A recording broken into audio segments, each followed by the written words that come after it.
She was pregnant and she was going to be induced that day, and you decided to put your hands on her. I don't understand how is she getting in your head that you would be hitting a pregnant woman who's about to deliver your child. And she had bruising and swelling to the eye, along with busted vessels in her eye. That's what you did. I used to do CPS cases, and parents would tell me I will walk through fire for my children. Yes, ma'am. They would say that because they knew nobody had a fire for them to walk through. Court is finding you guilty. Sentence you to. Did you understand you're charged with assault of a pregnant person? That's a third-degree felony. The range of punishment is anywhere from 2 to 10 years in prison and up to a $10,000 fine. Did you understand? Yes, ma'am. All right, we can go off the record. I'm looking at this plea bargain agreement. Welcome back, guys. This one hits hard immediately. There's no warm-up, no easing into it, just a case that's heavy, disturbing, and impossible to ignore. This is what it looks like when someone believes they can brutalize a pregnant woman and still slip through the cracks. The judge's expression says everything. This isn't their first time seeing this kind of cowardice, and it shows. The room feels tense, and nobody is fooled by the defendant's calm exterior. This isn't just another bad case, it's the kind that reminds you why sentencing exists at all. When the victim is vulnerable and carrying life, the system tends to come down harder, and for good reason. So the real question is this: did the sentence actually carry weight, or did it miss the mark? Let's get into it. And there's to be no harmful or injurious contact with Stephanie Ortiz? That's by her request, Judge. I'm not following. I'm not going to follow that. Even though that's her request?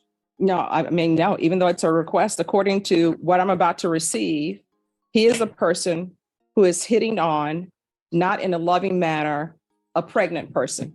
Was she pregnant at the time? Yes, Your Honor. So if, She's requesting, and I'm sorry, Judge, may I speak? Sure. She's requesting it for her convenience. They've been doing custody exchanges for the last almost a year through a third-party person, and it's her request. She reached out to me, filled out an affidavit of non-prosecution, and requested that. So I'm not following that. So if you all want to withdraw your plea now, you can, but I am not doing a no harmful or injurious contact for somebody who's accused, and I haven't read the steps yet, who's accused of hitting a pregnant person. that's fine, Judge. They're no longer in a relationship. The only relationship is for the benefit of their children. He has no interest in communicating with her beyond that. All right, so I'm not going to follow that. So y'all have a choice. Either you can go to jury trial, or either you all can change that part of your plea bargain agreement. We're proceeding with the no contact, Judge. All right, if you all want to change that. The court will find there's sufficient evidence to find you guilty. The court will defer finding of guilt as you've applied for deferred adjudication. Are we proceeding with sentencing? We are, Judge. Anything you wish to say on behalf of your client? Judge, we would just request that you follow the agreement between the state and defense. Mr. Casillas is wanting to move forward in a direction that's appropriate for his children. He understands what went wrong, and he wants to take full responsibility for that. And he has had no issues since the arrest on this date, and they have been successfully co-parenting since that time. There was a CPS case, Judge, that was closed out for no finding. All right, how old are you? 21, Your Honor. How many children do you have? 2, Your Honor. What are their ages? 1 year and 6 months. 1 year and what? 1 year and 6 months. Are you employed? Yes, Your Honor. What do you do? I work at Amazon at facility warehouse.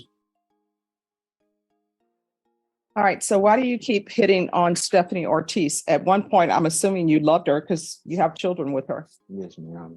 So why do you keep hitting on her? It was just me not being in the right state of mind, me letting my feelings get to myself and not just thinking right and thinking straight. That makes no sense to me. Your Honor, it was just my fault. I let my feelings get to myself, let her get in my head and Let what? let her get in my head, and I just reacted in a wrongful way. No, but you're up here hitting someone. Honestly, I don't even know why I should follow this plea, but your attorney is telling me that she's filed a affidavit of non-prosecution. But according to this, she was pregnant and she was going to be induced that day, and you decided to put your hands on her. I don't understand how is she getting in your head that you would be hitting a pregnant woman who's about to deliver your child. No, Your Honor, well, that day wasn't the day we were supposed to get induced. But I believe the hitting was before that. So it was just the marks that had came about. but you still hit her while she was pregnant Yes. and she was close to her due date. Not that it's appropriate to hit anyone anyway, No, it's not, Your Honor. but obviously she was pregnant. And what she's saying in this documentation, I want you to tell you the reason why I'm Is sitting there like he's disputing a parking citation, not answering for violence against a pregnant woman. The absence of shame is almost unsettling. He genuinely seems to believe that correcting the judge on a due date somehow reframes the crime. That's not confidence, that's a complete disconnect from reality.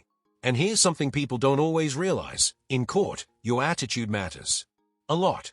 Judges don't just sentence actions, they sentence intent, mindset, and character.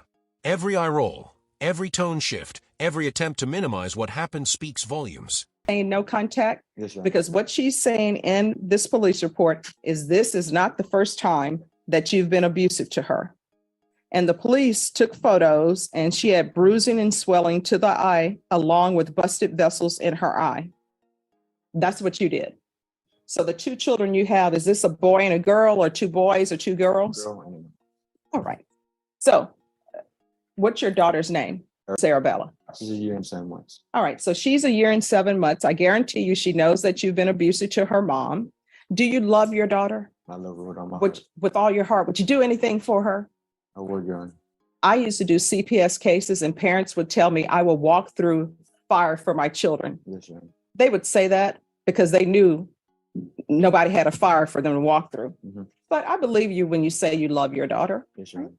So how would you feel if your daughter became of age and she ends up with somebody like you who hits on her? Would you be okay with that? I'll be very upset, Your Honor. And so your daughter is learning what it means to show love is to hit on people, and might makes right. Your Honor, that's You're going to have to change your ways. yes, You Your are Honor. not to have any contact with Stephanie Ortiz. And anybody else you get into a relationship yet, don't let them meet your publicist. Let them meet you and tell them, hey, want to let you know I had this abusive acts in my background, Yes, Your Honor. because then they can make an informed decision about whether or not they want to date you. You understand? Yes, Your Honor. All right, this is what the court is going to do. The court is going to sentence you to 6 years deferred adjudication. There's to be no contact with Stephanie Ortiz. There's to be the BIPP course, parenting classes, that can be with rainbows. 6 years of probation feels less like justice and more like the court crossing its fingers and hoping for moral awakening. No jail time, no immediate consequences, just a list of conditions that history suggests he may not even follow. And let's be clear, this wasn't a heated argument or a momentary lapse. This was violence against someone carrying his child. Mercy has its place, but there's a thin line between mercy and negligence, and this sentence walks it uncomfortably close. It really makes you wonder what it takes to trigger real accountability anymore. Let's jump back in. There's to be 200 hours of community service restitution.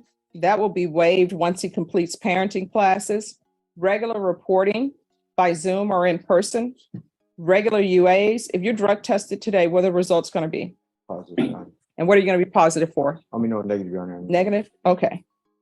So you haven't used anything. No, I- I think Amazon drug tests, do Yes, they yes, not? yes, Amazon drug test, yes, ma'am. All right, there's to be regular UAs. I'm going to want field visits one time every 3 months. Proof of employment within 15 days. There's to be no employment as a home health care provider or with minors. There's an affirmative finding of family violence. Probation, is there anything else he needs? You already did mention the regular. Yes. All right, is there anything else you need from the court in order to be successful? No, Your Honor, thank you. Did you understand in each cause number, you're charged with the offense of aggravated robbery? That's a first-degree felony. The range of punishment is up to, anywhere from 5 to 99 years or life in prison and up to a $10,000 fine. Did you understand?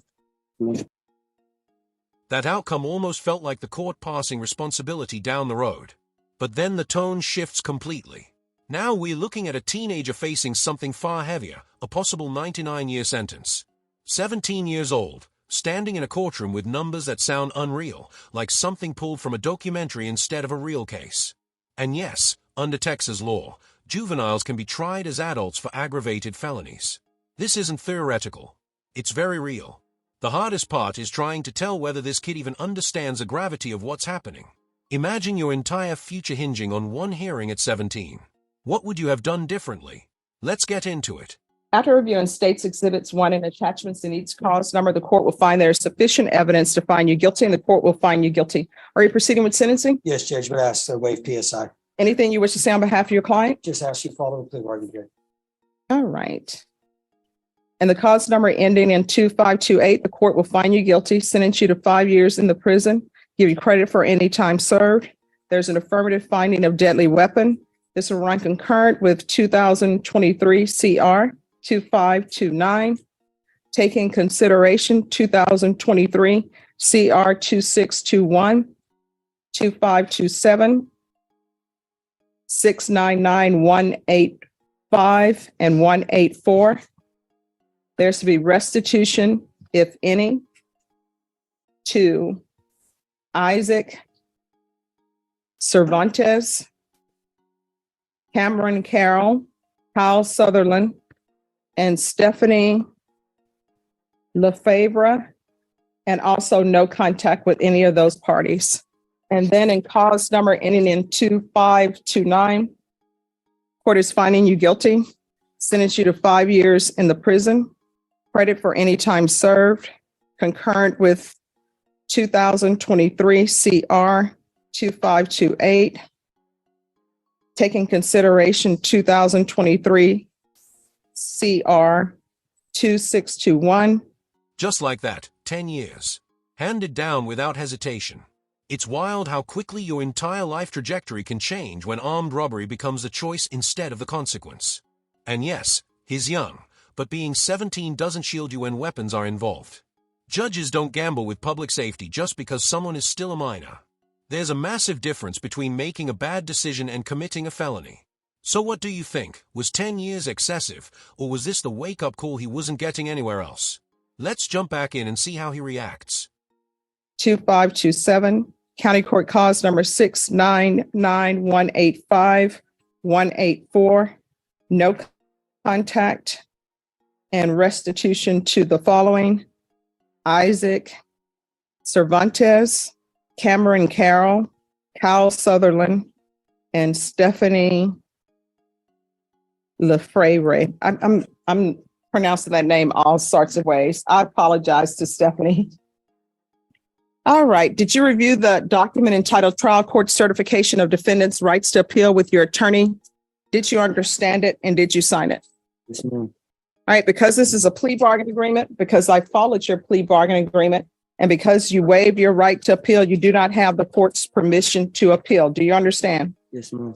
Because this is a felony conviction, you're not allowed to own or possess any weapons or ammunition. If you have a question over what a weapon or ammunition is, you need to speak to an attorney. Do you understand? Yes, ma'am. All right, we're off the record. How old are you? 17. You're 17 and you're doing this foolishness. If you want things, you got to get a job so you can have things. You understand? Yes, ma'am. For a 17-year-old, you've chosen a hard road for yourself because you're going to prison, 17. And you're going to be in prison with a bunch of people who are there for murders and other things. When you go to prison, don't become institutionalized. You're 17, you still have a chance to make something out of yourself and do better in your life. So keep your head down and do your time and try to improve yourself. You can even take college classes while you're at the prison. And if you dropped out of school and don't have your high school diploma, you can get your high school diploma while you're there. So don't come out of prison having just wasted time, okay? All right, good luck to you. Thank you, Judge. May I be excused? Yes, thank you, Mr. Thank you. Maurer. He took that 10-year sentence without a flicker of emotion. No visible reaction. No shock. Just silence. It almost felt expected, like incarceration was already written into his story. That kind of numbness doesn't come out of nowhere. It usually shows up after a long spiral. An aggravated robbery isn't a charge the system treats lightly, even at 17. Once a weapon enters the picture, the focus shifts from rehabilitation to protection. 10 years may sound extreme, but it might have spared him from facing something far worse later on. So let me ask you, if you were the judge, what would you have done? Offer another chance or draw a hard line? Drop your thoughts in the comments. Hit like if real courtroom drama like this matters to you, and subscribe. I post new videos every day. Thanks so much for watching, and I'll catch you in the next one.